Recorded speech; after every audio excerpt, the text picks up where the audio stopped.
नमस्कार मंडळी, कशा आहात तुम्ही? बरेच असेल तर माझ्या डेली व्लॉगमध्ये तुमचं खूप खूप स्वागत आहे. तर आज मिनी व्लॉग नाही का 54 आहे आणि सकाळ सकाळ नाही का जाण्यासाठी आम्हाला लेट झालं कॉलेजला. दररोजही आम्हाला लेट होतं नाही का. तर कॉलेजला गेलो आणि नाही का प्रियांका आणि मानसीची वाट बघत बसलो आम्ही नाही का.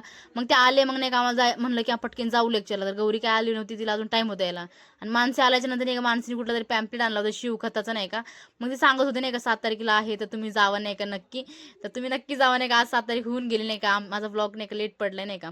तर आम्ही कॉलेजला नाही का गेलो पण नाही का लेटच होत होतं. मग आम्ही म्हणलं पटकन लेक्चरला निघावं आणि लेक्चरला जाण्यासाठी नाही का आम्ही पटकन निघालो. मग लेक्चरला बसलो जाऊन आणि दांडेकर सरांचं ते लेक्चर चालू होतं नाही का. मग आम्ही पटकन म्हणलं की वह्या पुस्तक वगैरे काढू, टाइमपास चालू होता नाही का आमचा लई. कारण स्टार्टिंगला गेलो तर आम्हाला कळतच नव्हतं नाही का. आम्ही थोडं लेटच गेलो होतो, मग आम्हाला कळत नव्हतं कुठला टॉपिक चाललाय. मग गेल्याच्यानंतर थोडं टाइमपास वगैरे झाला. मग तेव्हाच नाही का लेक्चर वगैरे अटेंड केलं. मग तेव्हाच नाही का प्राचीनी माझा नाही का पाऊचचा चेन नाही का पूर्ण काढून टाकला.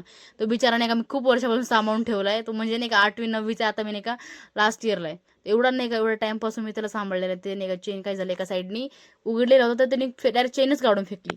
तर मानसी पूर्ण ट्राय करत होती. तर आमचं तेच मजा वगैरे चालू होती नाही कोण लावते काय लावते. मग गौरीने लावायला घेतलं, तर गौरीने लावायला घेतलं तर डायरेक्ट नाही का चेन तर बसवली पण चेन डायरेक्ट बाहेर काढली तिने. चेन काही बाहेर काढल्याच्या नंतर तेच आमचं मजा मस्ती चालू होती. परत तिने नाही का काढून लावून वगैरे रिटर्न मला दिली. मग कॉलेजमधून आम्ही निघालो पटक्याने परत घरी जाण्यासाठी, कारण लेट झालं होतं आम्हाला. ते चेन बसवायलाच आम्हाला टाइम झाला. आज प्रियंका काय कामाला चालली नव्हती, आमच्यासोबतच घरी येत होती. तर जाता जाता म्हणलं पटकन निघावं आणि घरी रिक्षा वगैरे पकडली घरी जाण्यासाठी. मग घरी गेल्याच्यानंतर आज नाही का माझी संकष्ट चतुर्थी नाही का अंगारक चतुर्थीचा उपवास होता.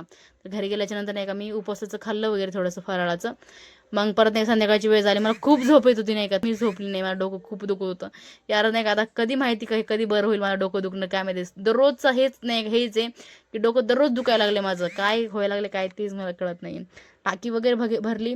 मग खाली आली, खाली आल्याच्यानंतर नाही का बिट्टूला बघितलं. बिट्टूला नाही का मी थोडं रागवले होते नाही का. मग तो नाही का शिडीवर जाऊन रागवून नाही का बसला होता. मला असं सॅडपणे नाही का मला माऊनी ओरडलं म्हणून. मग त्याला थोडं मनवलं वगैरे. मग घरात आला. नंतर त्याने चष्मा आणि नाही का पप्पाची चेन, हातातली चेन नाही का ते घातलं आणि नाही का मस्त डॉन सारखं बसला होता. मग त्याचा व्हिडिओ वगैरे काढत होता बघा, स्टाईल वगैरे पोस्ट कसं दिसत होतं नाही का, एकदम दाखवत होता चेन वगैरे.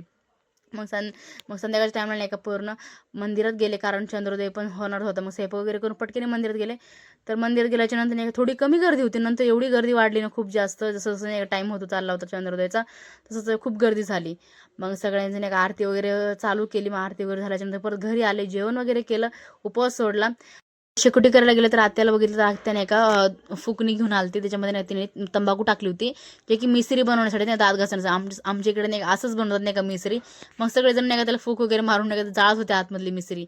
तर हा व्हिडिओ कसा वाटला नक्कीच सांगा. आवडला असेल लाईक करा, शेअर करा, कमेंट करा. भेटूया आपण नेक्स्ट व्हिडिओमध्ये. Bye bye.